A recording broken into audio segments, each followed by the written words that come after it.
So when you're selling your business, you can chase a giant number or you can chase the lifestyle that you really want. When sellers screw up their exit, it's usually not because they didn't get paid. It's because the deal that they got into didn't match the lifestyle that they actually wanted to live. We look at legacy, lifestyle, and financial freedom here. And if these three aren't aligned, if you're selling just for the big vanity number, you're going to wake up after closing with a bunch of money in the bank account and a big old pit of regret in your gut. So let's talk about how to avoid that. Meet your host, Ben Brickweg, CEO, attorney, M&A advisor, exit strategist, a husband and a dad, worked with more than 2,000 business owners across industries.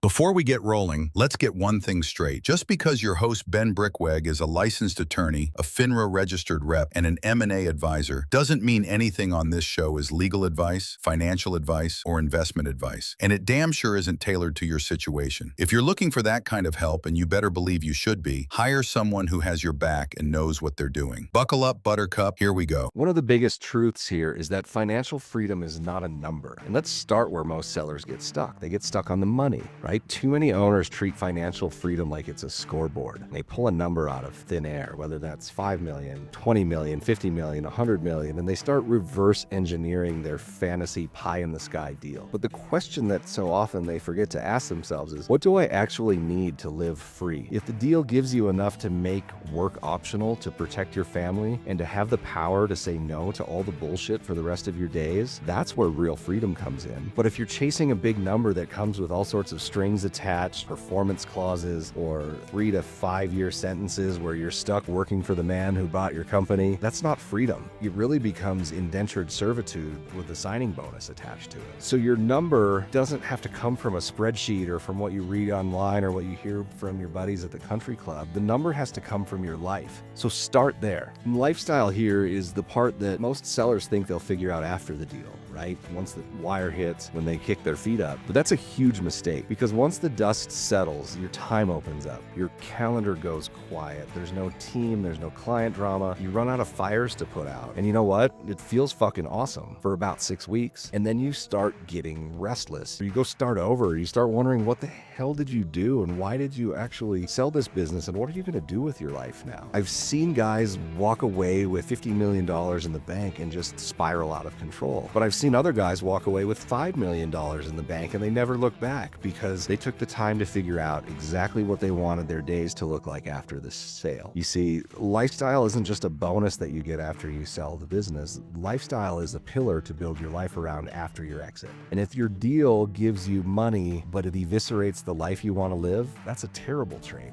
So let's talk about legacy then. Legacy doesn't mean that you're soft. It means that you give a shit. Legacy has to do with the culture you built, the people who stuck with you, the customers who trust you. It can be your name on the door, even the reputation that is tied to it. But I see so many sellers get burned here, right? They chase the biggest check and they wake up to find that these private equity guys have gutted their business. Their team all got laid off and their name is now dragged behind somebody else's agenda and they're stuck. So if legacy is important to you, you need to say it out loud early and often. You need to remind yourself. You need to make sure all of your advisors understand this, because once that LOI is signed, it gets a whole lot harder to build those legacy values into a deal. And the way I see it, the legacy that's tied to your business is one of the most important assets, but it can only be an asset if you protect it like an asset. And really here, the win is in the alignment. And you don't have to just pick one of these things. You don't have to make a decision and choose between legacy or lifestyle or money or meaning. Really, the goal is to find alignment. In my book called Peak Exit, I talk about what a peak exit really looks like to somebody. And that's where you walk away with enough cash to be free, you design a post-sale lifestyle that you're excited to live, and you protect the things that are important to you, those things that made your business worth building in the first place. And that's really the win. That lining these things is the win. But you don't get there by accident. You get there by knowing what you're looking for and refusing to settle or compromise on the wrong things. And if you don't hold true to these things, if you don't define them from the beginning and defend them throughout the process, somebody else is going to do it for you. And I see deals go sideways here. You're going through the process, you get tired, the buyers are pushing back, there's crazy due diligence requests, and then the broker tells you, hey man, that's just how deals work. You got to buck it up if you want to get to the closing table. And then you see one by one all of these things that really matter to you, your people, your role, your brand, your terms, your vision of the company, they all just get pushed off the table so the deal's easier. And the problem is then you wake up after closing sitting with this